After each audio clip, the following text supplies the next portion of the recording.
So welcome everybody to this new webinar of the May release. So in this webinar we're going to take a look at the new features we have in HelloID since we put the May release live. We have a couple of new features, of course, I think 4 in total. I'm going to skip one, or I'm going to tell a little bit about it, but I'm not going to show it, but the other 3 I will show. If you're new to this webinar, the focus is on the new functionality, so we're not showing the old ones, but we're trying to focus on what you can do with these new features. And of course, this is also a webinar where you can ask questions in the chat. So if you have any questions, you can put it in the chat, and I will try to answer them as soon as possible. Of course, I have to look at the chat sometimes. If you don't want to miss any webinars or documentation videos or release videos, and release videos is before we release the new releases, then if you don't want to miss them, just hit subscribe to our channel and hit the bell icon. So then you will never miss a video. You'll get a notification that the webinar is starting, or hey, we have a new video about the new release that's upcoming. But in this time, the release is already there. So let's start with the new features. First off, I want to make a small remark for this release. As you can see, there is an admin message here where we have fixed something, and that's the option DST for the scheduling of provisioning, so the import scheduling. There was a mistake in there that caused, if you switch between summertime and wintertime, it will not switch over. But we have to fix that one. But because of the current setups, everybody that set this up in summertime, so the last couple of months, has a slight change in the way the import is working and the time that's running. So if you just put it on a new schedule the last couple of months, please check out if the schedule is still correct. The time you see is the time it's running currently, so please check it out.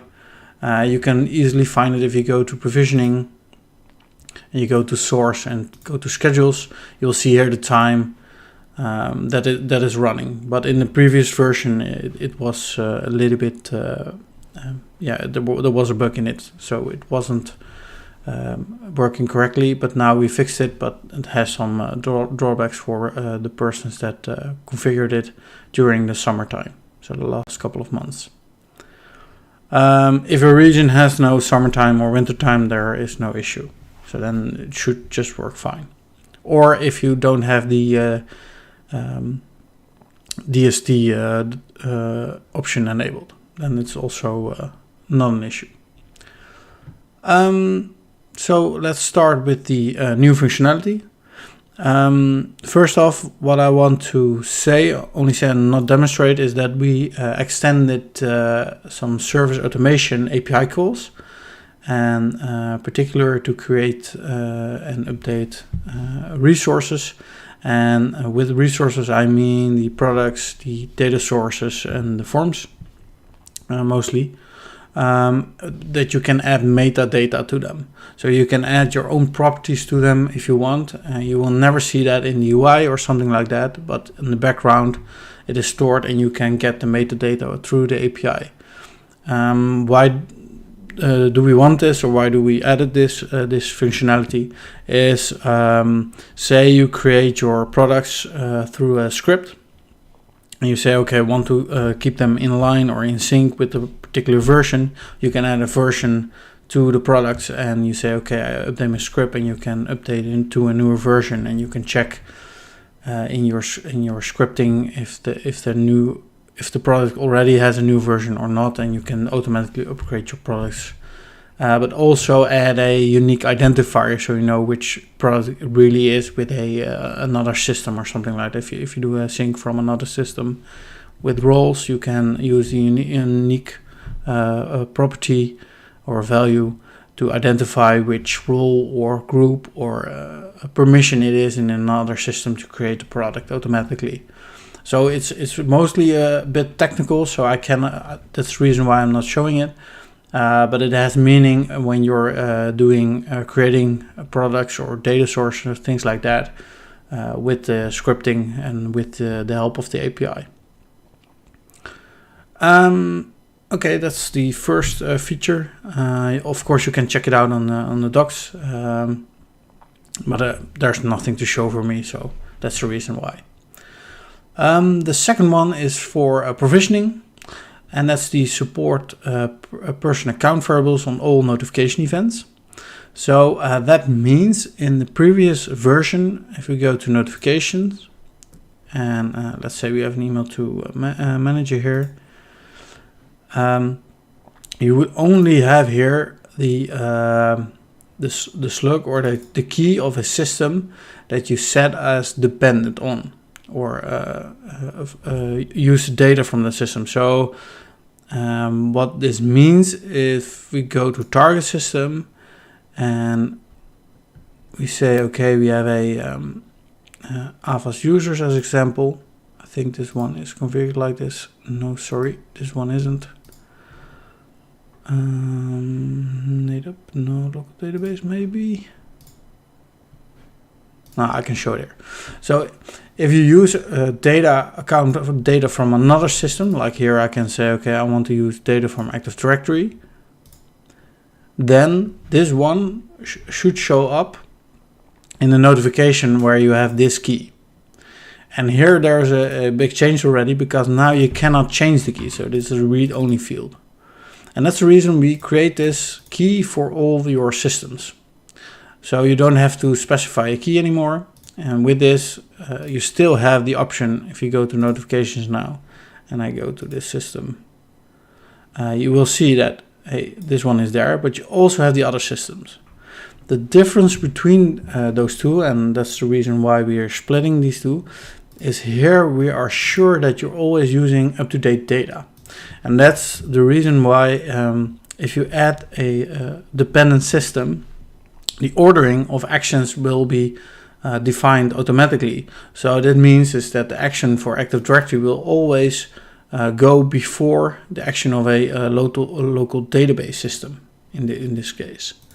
So we always make sure that the data in this person.accounts is updated. And that is really important.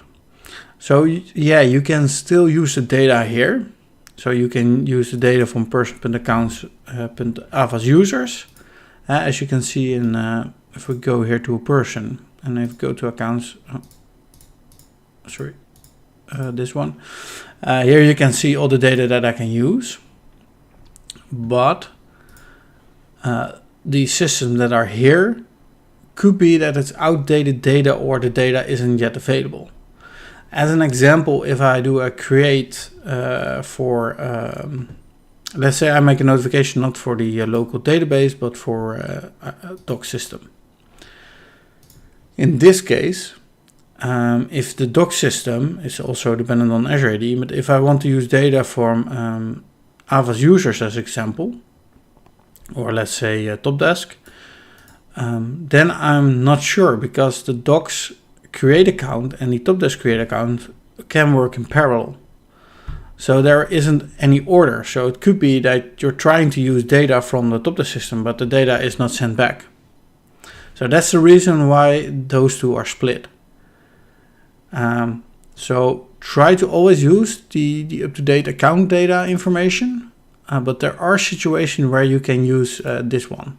As an example, on an update action, account update action, you can sometimes use it, but then it should be data that is set on the create account action for another system. So let's say I'm using docs here. You can use data from the Avast users, but only the data that is used when an account is created. And also with this, you're not sure that an account is created. So it's also a little bit tricky, but you have to know your flow really well to use one of these. So please be careful with that, but we allow it to use it. So that's the big change, and how you can use it is just simple. It's just person.accounts. And then I can use this key as an example on premise user principal name. And the last one, of course, this one is determined on what you send back for that system and store in the person.accounts data. Also with the new PowerShell v2, we have a lot more options with this. You have more flexibility. So in the future, this will improve for what we have currently. But you can also use docs as example. But then you have to check if the user principal name is sent back by the docs. And then you have to look in the code, of course. But in the future, we know what is sent back because we have the fields mapping. So that will improve this functionality. This is the only feature currently for provisioning. So we did a lot of performance improvements and some smaller tweaks, but this is the major new feature where you can use all the person.account data inside the notification. If the data is available, it's up to you to determine, with the exception, of course, for the up-to-date account data systems. You know that that's up-to-date and available. Okay, let me check if there are any questions.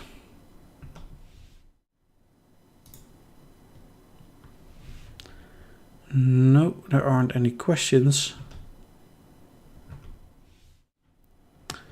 So let's go back to let's go to service automation. There we have a couple of two new features, and let me start with the first one, and let me go to products, and let's create a new product, and we say this is demo webinar, something like that, and I'm going to my forum, and let's create a new forum. So also webinar, and let's create one. And you will see here that we have a new element, the multi-select grid. And you say, what's the difference with the multi-select, or what's the difference with the grid? It's a combination of the two, if you really want to show it. But what we can do, it really looks like a grid. So let me add a grid first, and then let me add a multi-select grid beneath it. As you can see, it's the same element, and the only difference here you can see selected. And the major difference between the two is with the multi-select grid you can select multiple rows. So you want to see how many rows you have selected. So what I can configure here, so let me configure a data source really fast for let me call it test. I say native. I want to see my HelloID users, save, update field, and for this one I'm doing the same thing, native, and let me say the HelloID users, and let me update the field. So now if I'm going to switch to the result, you can see both of them are loading the same data. As you can see here, it's the same data set, but here I can just select a single one, and beneath it I can select more. I can just click on the icon and I can add more, and I can deselect them. So, and here you can see how many I've selected in this whole set. So if you scroll down, you still see that I've selected 6-1, and those are outside of the scope of the view. But you can still see the number. Also, what is really nice, I think it's really nice, if you just want to make a big selection, so I can select the first one, hold shift, and I can select multiple at once. Also, the control key works, but it doesn't do a lot, because you can just select a single ones without holding the control key. That's the reason how it works. So it doesn't do a new selection. But what is the difference between the two in the output? Well, that's really important. And if I do a next,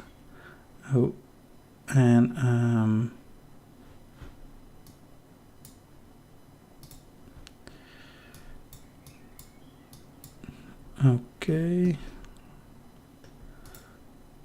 previous.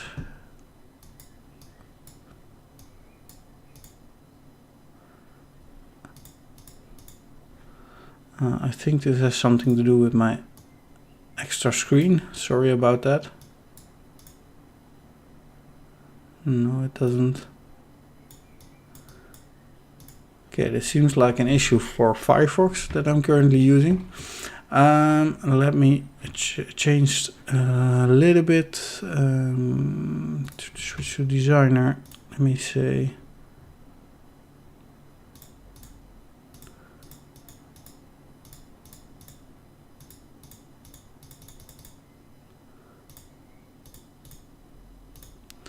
So let me change that. I think I have too many columns and it doesn't work.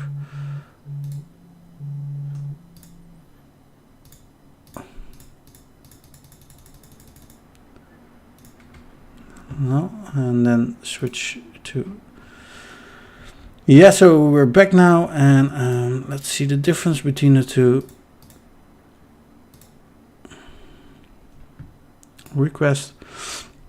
So here you can see it's just the grid that I've selected here, so grid 1, here, it's just a single object. And it contains all the attributes that I just removed from the view, but it has one single object. And as you can see here, it's just one single object with all the properties. For a multi-select grid, it's different, because here we have 3 selected items. And I can open them and see the whole object. So you have an array of items that contains the whole object. So that's the big difference. And also if you have a multi-select without a grid, you also will see that we have an array, but then it contains only, I think, a key and a value, nothing more. So it's a combination of the two outputs. So the grid, which contains an object of data, and you only see one or a couple of fields, and a multi-select where you have an array of selection and see all the fields of the object, but only see in the grid a couple of fields that you have defined. But it's really important to know that you have to expect an array element inside your scripting. So that's the major difference. So this is an object and this is an array where you have to loop through, or say I only want to do the last one or the top one or something like that. But I think in most cases you want to loop through all your selection and do something. So as an example, you can do a group selection where you can click on multiple groups and you can do something with the group and a single user, something like that. But also you can do the tool list, of course. So please look at your how you want to use this, because I think for most situations the dual list is a nicer view, because with the dual list you can more easily show what's already assigned to, as an example, to the group or something like that. But it has some purposes, this one. As an example, if you want to execute a task for not a single user but for multiple users, or maybe sometimes a single user, and you only have to select all the users that you want the task to create for, let's say an incident in your ITSM system, then it's pretty easy to just select all the users and fire it, and a task can run through it. So this is a really nice new change which is in the product. The other one, and that's a beta functionality, so you will not see this in the production view. But if you want to test this out and check this out, you can request it at your support department, and we can enable it on your portal. But please keep in mind that do not use this not yet in production environments, or of course you can use it in a production portal, or for a portal that's used in production. But please keep aware that the functionality is limited. I'm going to show you what is limited currently. But do not use this with real end users or something like that. But if you want to test it out and give us feedback already, then it would be really nice. So first off, if it is enabled, then you will see a Actions New tab in your product. And what it is, of course, sorry, I forgot to mention, it's on the products we have the new actions available, and the actions are the same as in the delegated forms. But we built it besides the old actions. And why are we doing this? It's faster, it's more reliable, and it doesn't require a lot of mapping and a lot of things to set up. It's easier to use. But if you don't see this tab, it's probably not enabled. If you really want to make sure, go to Actions and you should see this. If you don't see it, then it's not enabled. So then you're sure that it's not enabled. When it's enabled, you can go to Actions New. And here you can see the states that we also have for the actions, where you can define your actions, what to do. So I can define an action on my, if the product is requested. I can define action if it's approved or denied, even if it's withdrawn or returned. But let's say we're going to add an action when it's approved, because I think that's the most common usage for this product. Let's say a visual license is requested, and we want to do something in Azure, or assign a group or something like that to enable the visual license for that person. So to do this, we can go and let's say add visual license as action, and we can add an action. And then this is completely new and a little bit different than we had before, because in the previous one you could select your PowerShell tasks that you've created and things like that. But here you just get directly a screen where you can put in your PowerShell. You can try it in here, so that's really nice. And you can see what is returned with the task. And of course, the most important functionality is you can run it on-premise and select an agent, or you can run it in the cloud directly. So you don't need an agent anymore to do this product actions. So you can run it fully in the cloud. How does it work now? Let's say I want to say write warning, something like this, logging warning. And I can just select cloud because it's easy for me, because I don't require an agent then.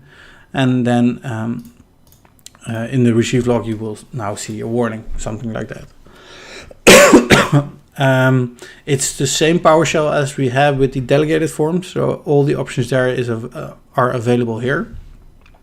And of course, you get your input from your form and your product, so you can use which product is inside your action. And of course, also if you add a form to the product, you can use the form information inside your task to add or to use in your scripting. And that's the same as a delegated form.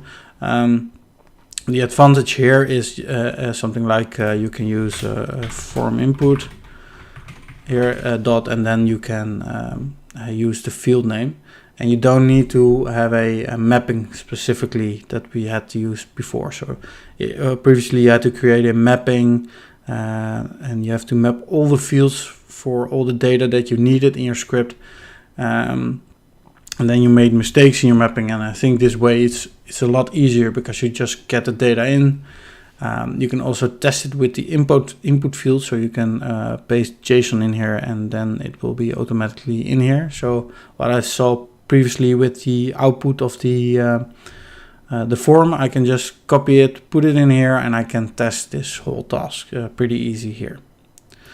Another functionality that we currently support are, let me copy, an audit log message that you can put in. So if you see your an audit log message, so in this case I've created an account, something like that, Active Directory, it's possible. Or maybe checking if the account exists. So if I'm executing this, I can also see that it should be returned here as audit logging, and it's stored in audit logging, so you can see it back later on. And of course, another one is the email functionality. So you can send emails pretty easily with this by saying, okay, email, and this is my to and subject and body and from, and of course you can build this up dynamically within your script, and then just put in right information, text, email. And then if I run this, of course it's preview, so I don't send any notification, but you can see here that a notification should be sent, and you can see here with the 1-2 message and with the from who sent it, and of course the subject here. So this really helps you to create this task easier and faster. And of course, I think the major advantage here is we can run it in the cloud. So you don't need to always have an agent anymore if we have this with the products. Another thing is you can also easily change your request state here. So you don't have to do it in the previous screen, but you can just change it here, which is pretty easy, I think, to change it up. Another thing that I have to mention, so let me put it in here. So we have a new action. You can add multiple actions if you want to, but they will run in parallel. So there isn't any order in there. So please keep in mind that this, if there is a new, let's say like this, update, there is a new action. It isn't that this is executed before this one. No, they are executed at the same time if there are resources available, of course. Also, you can do one in the cloud and one in the on-premise. That's no issue. What are the limitations currently for this beta functionality?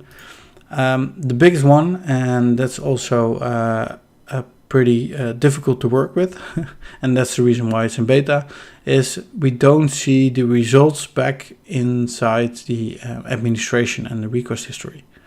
So yeah, you can still assign a product and you will see that you have the product, but you cannot see that these actions are executed or not, if there are an error, yes or no. So that's the reason why it's still in beta. And it will be final. Please check out the roadmap when it's planned. I think it's pretty soon. But that's the reason why it's not fully final. And also we want to check things out if it really works correctly. And we really appreciate when you're checking this out if you give us your feedback. Giving feedback, there are a couple of ways I think you can. The best thing is put it on the feedback portal. Or go to roadmap.helloid.com and click on the button feedback in the right top corner, or go to feedback.helloid.com and write your feedback item for this feature. Of course, if you have other feedback items, you can also put it in there. Another one is if you think you find it too hard, please contact your support department, and then the items will come to us. But I think the feedback portal is a nice way, because you can also check if others think the same, that we have to change something or update something, or something is missing, things like that. Let me check if there are any questions.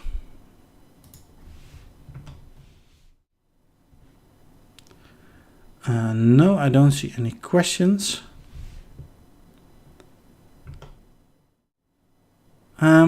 Those were all the new functionality and features. If something isn't clear, please let us know. If you want to have a different setup, or you say, okay, why don't we get this information, or why don't you explain this, or we would like to have this, or we would like to have this in the webinar, how we explain things and things like that. So feedback for the webinar. Please let us know. You can put it in the YouTube comment, or you can contact your support department, and it will come back to me, and I can approve the webinar or make changes to it. At last, I would like to say again, don't forget to subscribe to our YouTube channel. Then you will get an update when there are new videos available, and of course the live webinar. And you have to hit the bell icon to get a notification. So please hit that as well, because it makes it easier to get the videos and get the notification to see the videos. Then I would like to thank you for your attention. If there are any questions, please put it in the YouTube comment, put it on the feedback portal, or contact your support department, and we're happy to help you. Thank you for watching, and till the next time.